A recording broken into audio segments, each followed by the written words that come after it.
looks like such an amazing event. The fact that you said you'd used Igniter in it, I was like, well, that's even better, you know?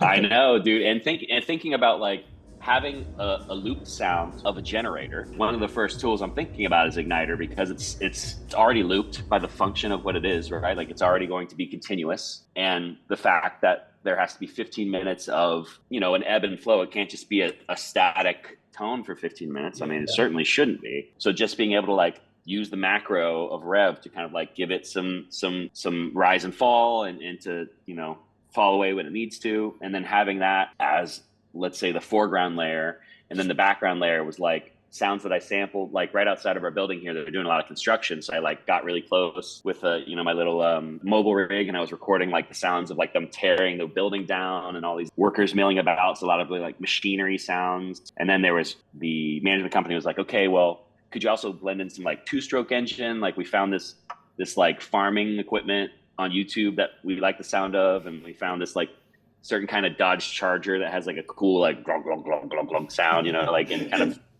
integrating all that stuff. So Igniter was huge for that because it was like at first, I came at it as going, okay, well, this looks fantastical and like ethereal, so maybe it shouldn't sound too realistic at first. And that was just a creative choice that I assumed. And then they kind of pushed back. They're like, well, we want it to kind of feel a little bit more real, like more like a tangible thing. So Yeah. then it kind of added in a little bit more noisier engines, like, and then when Porter did his walkthrough, and the first thing he said was like, oh, that sound, I hate that sound. At that time, it was very loud and noxious a little. And I heard him say that, and he was kind of like in his own group, like walking through. So I was like, hey, sound designer here, I'm with you. Like, good news is we have everything here, so whatever you need. And then he was like, maybe we could do this, do that. And some of the things he suggested were to kind of add in some of those more tonal elements that I had in the beginning. But at that point, I had already kind of destroyed that first round because I kept, piling on top, and I kind of just print everything down, freeze tracks, and I try not to look back, but sometimes when the artist is like, yeah, go back to that first idea. So I was kind of scrambling in the moment, and I was like, oh, like Igniter's perfect. So I brought it in and then just laid it on top of the stuff that was a little too noisy, especially in the room, right? Like I was saying,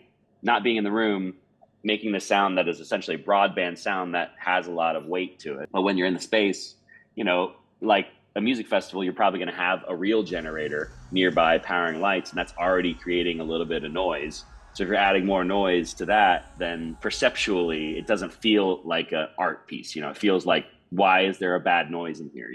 So Sure. then crafting it back, I mean, Igniter was definitely like clutch because I couldn't just redesign all this stuff by hand that I had done for like weeks leading up, At that point, I was like, okay, well, let me put Igniter in and try it. So then they listened to it again. They're like, that's awesome. But there's this one like pulsing sound that feels a little like anxiety like in it, and it was literally just modulation on one of the tonal tracks in Igniter. So I just like turned that fader down, changed nothing else. The macro was the same for the whole show, so it like essentially changed the entire piece with one knob twist. That is for me like the biggest billboard for using that plugin, man, because it saved so much time. But yeah,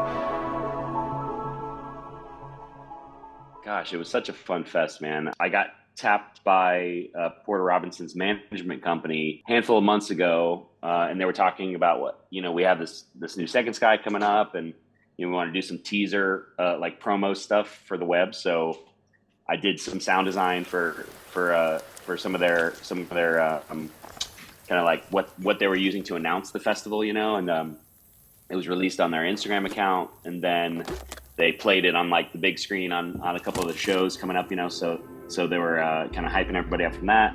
So it was a really great relationship already. Like they're really very very accommodating team to work with. So after that first teaser thing, they just kept kind of coming back. So they're like, okay, next we have a remix we need you to do of a Porter Robinson song called "Goodbye to the World," which is like one of my favorite songs of his. So I Yeah. was like, okay, cool. And we just need you to make like a spooky Halloween version of the song. So I was like, okay, cool. And that was just super fun. Yeah. But I got an email back after the first round. Basically, I was like expecting notes, and they're like, nah, it's cool. Porter loves it. And I was like, oh, sweet. All right, cool.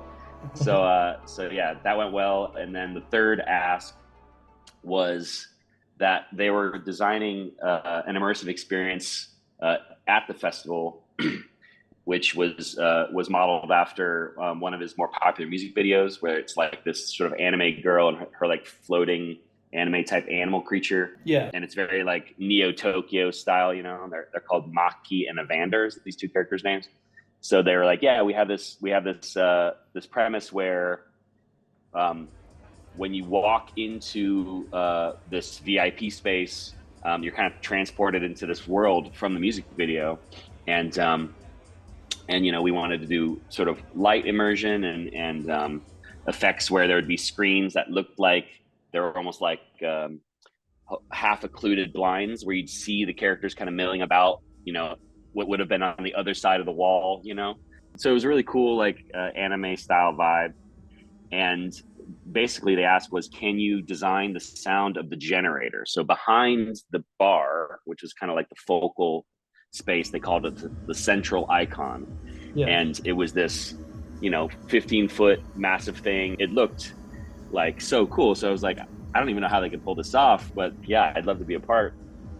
As a sound designer, I'm coming at it like, okay, well, what is the emotion of this thing and how does it react? And how long is it? Is it looped? Is it so we came up with all these really great ideas for, the characters that were behind the screens would be walking around and building what was the generator out of parts. And then they'd build it and then they'd put something in that kind of almost worked and then broke. Yeah. So then the generator inside the room would sort of like scale up a little bit and then like overdo it. And then all the power would shut off for a couple seconds and then it kind of all come back on. So it's kind of a nice little 15-minute loop that sort of showed the progression of building this thing. And then at the end, it fires off and, smoke comes out of the thing or whatever. And I was basically hired just to do the pre-production.